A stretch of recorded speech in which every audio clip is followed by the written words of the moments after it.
Hello everyone, I am Bindu Chaudhary. Welcome to my channel point educator. और यहाँ हम बात करते हैं point to point topics for exams. आज मैथ्स में एक इम्पोर्टेंट टॉपिक लेकर आई हूँ। आपने पेपर में कई बार देखा है कि एज रिलेटेड क्वेश्चन आते हैं, ठीक है, और उनको हम अलजेब्रा की एक्सप्रेशन या इक्वेशन बना के सोल्व करते हैं।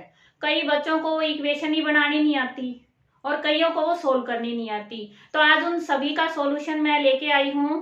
Let's start. सबसे पहले तो अलजेब्रा, बीजगणित, मैथ्स का क्या है, एक विशेष पार्ट है। जैसे साइंस में होते हैं ऐसे ही मैथ्स में भी अलग अलग होते हैं। ज्योमेट्री है, अलजेब्रा है, ठीक है। और इसमें क्या होता है, एक्स, ए, बी, सी, इस तरह के जो वेरिएबल्स हैं वो यूज होते हैं। वेरिएबल्स क्या होता है, जिसकी वैल्यू वेरी करती रहती है, चेंज होती रहती है। किसी क्वेश्चन में इनकी वैल्यू 1 भी आ सकती है, किसी में 100, किसी में 10, किसी में 5, यानी कुछ भी वैल्यू आ जाती है। ये सिर्फ एक सिंबल की तरह यूज होते हैं वहां पे। और जैसे ये है, ठीक है, तो इसमें ये तो हमारा वेरिएबल हो गया। लेकिन ये है, ये क्या है, कांस्टेंट। कांस्टेंट यानी स्थिर, इनकी वैल्यू हमेशा स्थिर रहती है। और वेरिएबल की वैल्यू वेरी करती रहती है, चेंज होती रहती है, ठीक है। इतना क्लियर हुआ। अब हम आते हैं लीनियर इक्वेशन पर कि लीनियर इक्वेशन क्या होती है। आपने इस तरह की भी देखी होंगी, इनको कहते हैं एक्सप्रेशन।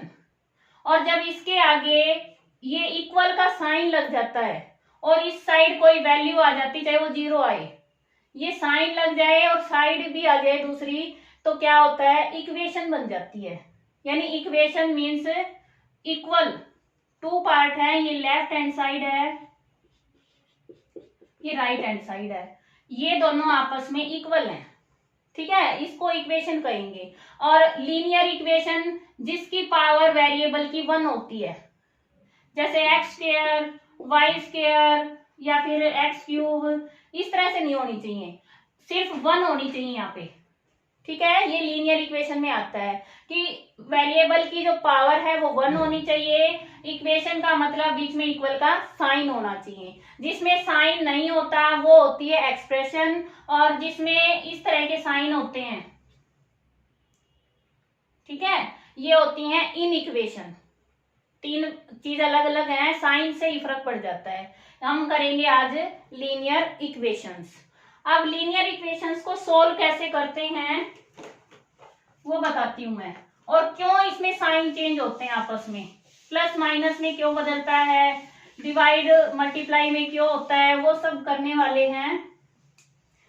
मान लो हमारे पास कोई इक्वेशन है, 5x plus 2 is equal to 2x minus 1, ये इक्वेशन है, ठीक है। ये हमारी लेफ्ट हैंड साइड है, ये राइट हैंड साइड है, ये दोनों हैं इक्वल। तराजू के 2 पलड़े होते हैं, सबने देखे हैं, वो इक्वल होते हैं। कब होते हैं, जब दोनों में बराबर वजन होता है। इसका मतलब यहाँ ये दोनों बराबर हैं। अगर इसमें से एक भी जो हमारी वैल्यू है वो निकल जाए तो क्या हो जाएगा, एक में ज्यादा हो जाएगा, एक में कम, इम्बैलेंस हो जाएगा, वो इक्वल नहीं रहेंगे। इसलिए क्या करते हैं, अब मान लीजिए ये है 5x, ये प्लस 2 है, यानी इसमें 2 ऐड है। अगर इस 2 को हम बाहर निकाल दें, इस साइड लिखे ही नहीं, ठीक है, समझने की कोशिश करना। हमने इस 2 को बाहर निकाल दिया, अब ये वाला तो इससे बड़ा हो गया ना, इसमें से तो 2 माइनस हो गया, ये बड़ा हो गया। अब बड़ा तो हो नहीं सकता, फिर ये इक्वेशन नहीं रहेगी। इक्वल करने के लिए क्या करेंगे, इसमें से भी 2 माइनस कर देंगे, 2 बाहर कर दो भाई, ठीक है। तराजू में से अगर हमें वजन एक का कम कर रहे हैं तो दूसरे में से भी करना पड़ेगा, एक में बढ़ा रहे हैं तो दूसरे में भी बढ़ाना पड़ेगा, तभी तो वो इक्वल रहेंगे। सेम यही है, इसमें कुछ भी ऐसा चेंज नहीं होता। यहां से 2 बाहर निकाला, 2 यहां से भी निकालना पड़ेगा, इसलिए यहां जाके माइनस हो जाता है, ठीक है। और यहाँ ये है 5x, अब इस 2x को इधर लाना है, क्योंकि x x वाले इकट्ठे कर देते हैं सॉल्यूशन के लिए, तो यहां -2x हो गया, ये -1 -2, इतना समझ आया? यानी यहाँ से अब 2x निकाला है तो यहाँ से भी निकल जाएगा 2x। ये कितना हो गया 3x इक्वल में ये कितना हो गया -3, क्योंकि माइनस माइनस वाले जुड़ जाएंगे। अब x is equal to -3 upon में 3 से 3 कैंसिल। अब ये अपॉन में क्यों आया? यहाँ पे क्या है मल्टीप्लाई में है, तो यहाँ से मल्टीप्लाई वाला हटाएंगे तो यहाँ से भी निकालना पड़ेगा डिवाइड करके। ठीक है, तो x इज इक्वल टू -1। उम्मीद है ये समझ आ गया होगा। फॉर्मूले हैं, रूल्स हैं, उनको हम फॉलो करेंगे जब हम लीनियर इक्वेशन सोल्व करेंगे क्वेश्चंस बना के। जो स्टेटमेंट वाले क्वेश्चन आते हैं, एज रिलेटेड क्वेश्चन आते हैं, उन सब में। अब देखिए पहला क्वेश्चन है, साहिल की माँ की वर्तमान आयु, साहिल की वर्तमान आयु की तिगुनी है। अब इस तरह के क्वेश्चन आते हैं, उसमें आपको ये देखना है कि किससे तुलना हो रही है, कंपैरिजन किससे हो रहा है। साहिल की वर्तमान आयु से हो रहा है तो इसकी मानेंगे x। माना साहिल की वर्तमान आयु x वर्ष है। ठीक है, क्वेश्चन करके देख लिया करो किससे, किससे जिसका आंसर आए उसकी मान लेंगे। माना अब है माँ की क्या हो जाएगी, माँ की वर्तमान आयु थ्राइस 3 गुणी है तो 3x इतना आ गया। अब 5 वर्ष बाद उनकी आयु, अब 5 वर्ष बाद साहिल की कितनी हो जाएगी। अब दोनों की बढ़ेगी, एक की तो है नहीं कि बढ़ेगी, दोनों की बढ़ेगी, माँ की भी बेटे की भी बड़ी होगी। x + 5 5 साल बढ़ गए। अब माँ की कितनी हो जाएगी 5 साल बाद 3x + 5। ठीक है, अब क्या है उनकी आयु का योग, दोनों की आयु है वो जुड़कर 66 ईयर्स बन जाएगी, 66 वर्ष हो जाएगा। तो क्या करेंगे x + 5 प्लस में 3x + 5 दोनों जोड़ दिए हमने इक्वल में 66। अब इनको ऐड करो, x और 3x कितने हो गए 4x और प्लस में 5 और 5 10 66। अब ये 4x 66 - 10 इधर चला गया, ये 4x = 56। अब x की वैल्यू क्या आ गई, x = 56 अपॉन में 4 से काटेंगे कितना आ गया 14। अब पूछा क्या है दोनों की वर्तमान आयु। अब वर्तमान आयु ये मानी थी x, ये आ गया 14 वर्ष साहिल की हो गई। अब माँ की कितनी हो जाएगी 14 गुणा में 3 कितनी हो जाएगी 42 वर्ष। ठीक है, इस तरह से करेंगे क्वेश्चन। और देखिए क्वेश्चन है ये भाई पीजीटी लेवल पर 2018 में आया था। ठीक है, अब करेंगे इसे सोल्व। देखो, एक आदमी अपने पुत्र से 14 वर्ष आयु में बड़ा है। किससे बड़ा है पुत्र से, बस यहीं से देख लिया करो किसकी माननी पड़ेगी। पुत्र से बड़ा है, पुत्र से छोटा है, यानी जिससे, तो क्या लिखेंगे माना पुत्र की आयु x हो गया इतना। अब जो आदमी है यानी पिता है, पिता लिख लो या आदमी लिख लो, उसकी आयु क्या है 14 वर्ष बड़ा है वो, तो x प्लस कितना हो जाएगा 14, ये उसकी हो गई। अब 2 वर्ष बाद, अब 2 वर्ष बाद, अब सीधा वो लिखने की जरूरत नहीं है, क्या होगा पुत्र की क्या हो जाएगी x + 2 हो गई और पिता की कितनी हो जाएगी x + 14 प्लस में 2, क्योंकि 2 साल और बढ़ जाएगी तो ये कितना हो जाएगा x + 16। इतना हो गया। अब क्या बताया इन्होंने, क्या होगा उसकी आयु जो पिता की आयु है अपने पुत्र की आयु की दुगनी होगी। अब सबसे बड़ी गलती क्या होती है, यहां ध्यान से देखना भाई, मेन मिस्टेक यही होती है, उसी से क्वेश्चन नहीं निकलता। क्या सोचते हैं कि पुत्र की आयु की दुगनी होगी या पिता की आयु को दुगना कर देते हैं और सोल्व करने लग जाते हैं। अब अभी मैंने आपको स्टार्टिंग में बताया था कि ये साइड और ये साइड बराबर होती हैं, यानी तराजू के दो पलड़े हैं उनको बराबर है।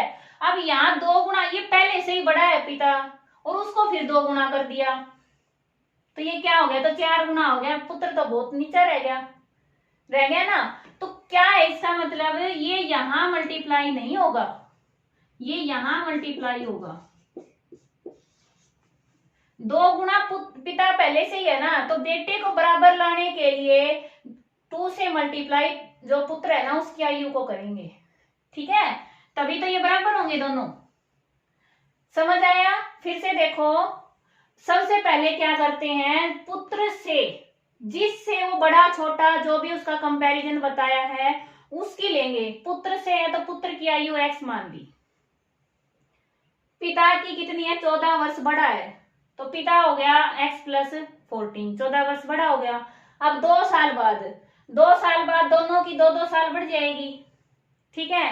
फिर क्या कहा है उन्होंने कि पिता, उसकी आयु है अपने पुत्र की आयु की दुगनी हो जाएगी। अब पिता है वो दुगना है, उसकी आयु दुगनी है, तो बेटे की कम है ना, तो कम है तो उसको बराबर करने के लिए कहाँ 2 से करेंगे, बेटे की आयु को करेंगे, ठीक है। 2x प्लस 4 इज इक्वल, ये करेंगे। अब 2x, ये x इधर आ गया माइनस में, ये 16, अब 4 इधर जाके माइनस में, ये हो गया x, ये कितना आ गया 12, तो x की वैल्यू कितनी आई 12। अब पूछा क्या है देखो, तो पुत्र की वर्तमान आयु क्या है, पुत्र की मान के चले थे हम x कितना आया हमारा 12, तो ये हमारा आंसर। इससे आसान तरीका नहीं होगा समझाने का, ठीक है। शॉर्टकट में चलोगे दिक्कत हो जाएगी, शॉर्टकट भी बताऊंगी कहाँ अप्लाई करना है। लेवल पे 2017 में क्वेश्चन आया था, अब करेंगे सोल्व, देखो कैसे करेंगे। 5 वर्ष पूर्व ए की आयु बी की आयु से दुगनी थी। मैंने क्या बताया था, से देखना है कि किससे दुगनी है, बी की आयु से, तो क्या लेंगे, बी की आयु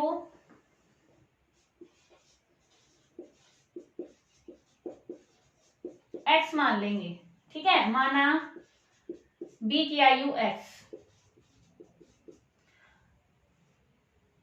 a की आयु कितनी है दुगनी, तो a की कितनी हो जाएगी 2x।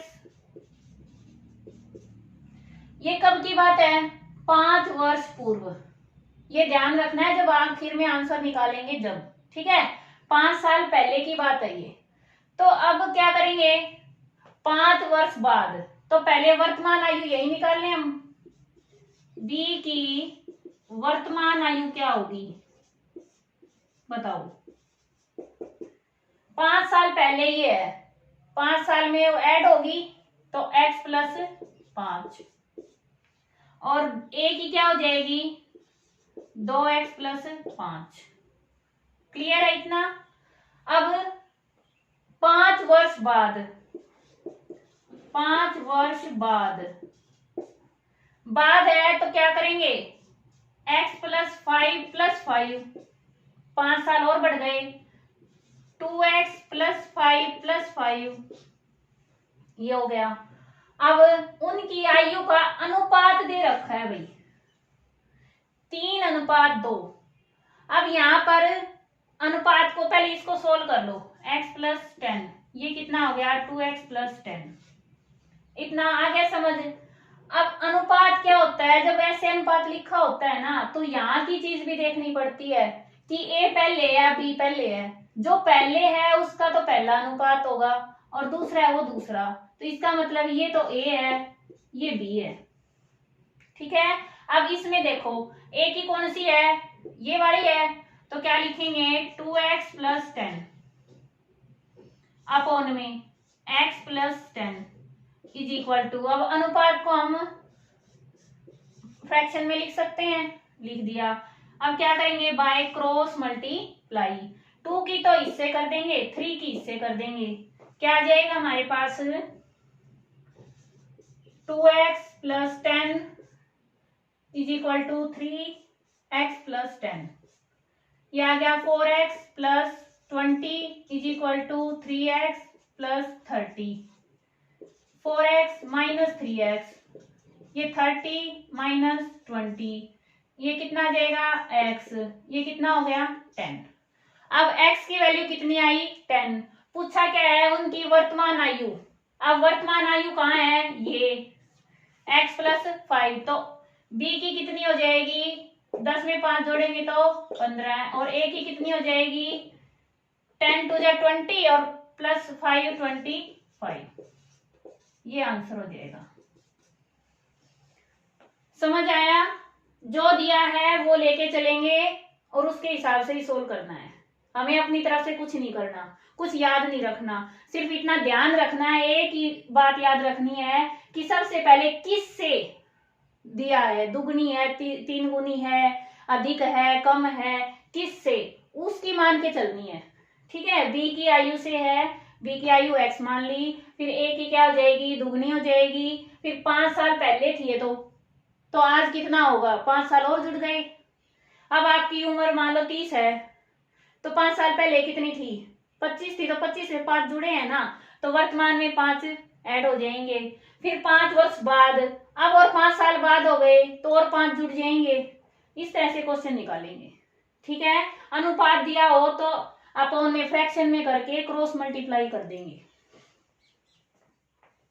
हमें अब ये क्वेश्चन देखेंगे, ये क्वेश्चन करेंगे, पुष्पा की आयु रीटा की 2 साल पहले की आयु की दुगनी है। अब क्या दिया इन्होंने, रीटा की आयु, रीटा की 2 साल पहले की आयु मान ली हमने x। ठीक है, अब किसकी है, पुष्पा की, पुष्पा की वर्तमान आयु होगी, क्योंकि इसके आगे दे ही नहीं रखा इन्होंने कि भाई 2 साल पहले की कब की, तो वर्तमान होगी। वर्तमान आयु क्या हो गई, दुगनी है 2x। इतना क्लियर। यदि उन दोनों की आयु में 2 वर्ष का अंतर है, अब यहां बात समझने की है, अगर सीधा 2 वर्ष का अंतर होता तो सीधा कह ही देते, वो दुगनी ये लगाने की क्या जरूरत थी, 2 साल पहले की। अब ये जो अंतर है ना, 2 वर्ष का अंतर, ये उनकी वर्तमान आयु में है, तो अब रीटा की वर्तमान आयु क्या होगी, वर्तमान आयु बताओ, 2 साल पहले x की थी, अब 2 साल बढ़ गई तो x प्लस 2। अब उन दोनों का अंतर 2x माइनस x प्लस 2 है, इक्वल में कितना आ गया 2। इसको सोल्व कर दो बस, 2x माइनस एक्स, अब बाहर माइनस ब्रैकेट से तो अंदर -2,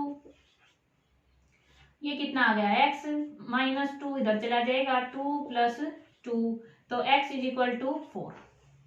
ठीक है, तो x आ गया 4, ये 4 आ गया।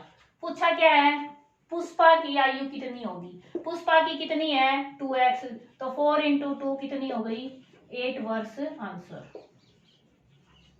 समझ आया, ये 2019 में आया था स्टेट में। कई बच्चों को कंफ्यूजन रहता है कि कहीं पेपर के हैं या नहीं है, इसलिए थोड़ा सा याद करके बोल दिया, वरना मैं क्वेश्चंस को देखती हूँ और पेपर में से नोट करके और करवाती हूँ। ठीक है, 5 वर्ष पश्चात पिता की आयु उसके पुत्र की आयु की 3 गुनी होगी, यानी थ्राइस होगी। तो 5 वर्ष पश्चात की बात हो रही है, हम यहीं से मान के चल लेंगे, 5 वर्ष पश्चात यानी बाद में, किसकी आयु की, पुत्र की आयु की, पुत्र की आयु मान लेंगे x, तो पिता की कितनी हो जाएगी 3x, थ्राइस होगी। ठीक है, 3 गुनी। अब वर्तमान आयु बताओ दोनों की, पुत्र की कितनी होगी, 5 साल बाद की बात है, तो 5 माइनस कर देंगे। ठीक है, x में से 5 माइनस हो जाएगा, और पिता की 3x माइनस 5 हो जाएगा। अब हमें आगे इक्वेशन बनानी है, 5 वर्ष पूर्व, अब ये तो हो गई वर्तमान, अब पूर्व की बात कर दी इन्होंने, 5 वर्ष पूर्व पहले पुत्र की आयु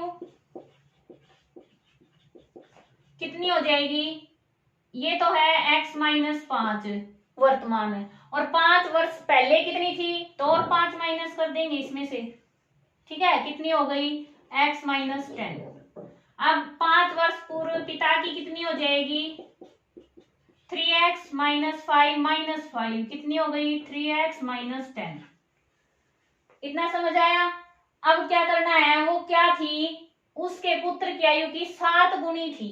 अब इक्वेशन बनाओ, यहाँ तो लिख दी पुत्र की, यहाँ लिख दी पिता की, बीच में लगा दिया इक्वल। अब किसका पलटा भारी है, पिता की, तो 7 गुणी कौन सी थी, पिता की आयु 7 गुणी है, तो यहाँ पे 7 से गुणा करेंगे, तब ये दोनों बराबर हो जाएंगे। अब क्या करेंगे, 7x - 7x - 17 = 3x - 10। ये क्या हो जाएगा, 7x इधर आके -3x, इधर -10, और इधर माइनस है, इधर आके प्लस का, ठीक है। फिर ये हो गया 4x, इनको माइनस करेंगे तो, और इक्वल में 60, x = 60/4 कितना आ जाएगा, x = 15 ईयर्स। तो पिता की वर्तमान बतानी है, ये किसकी आई है, x किसकी है, पुत्र की, पिता की कितनी है 3x, तो 3 × 15 कितनी हो जाएगी, 45 ईयर्स। शायद समझ आ गया होगा।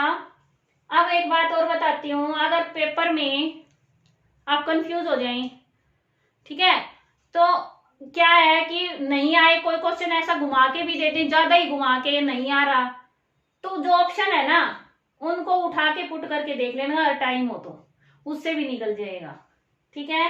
वैसे अगर आप समझ के करोगे तो इजी रहता है और सही निकलता है। अब जो इसका है ना आंसर, इसको देखो, वेरीफाई कर लो, कैसे करेंगे, 15, ये तो आ गया 15, ये 45।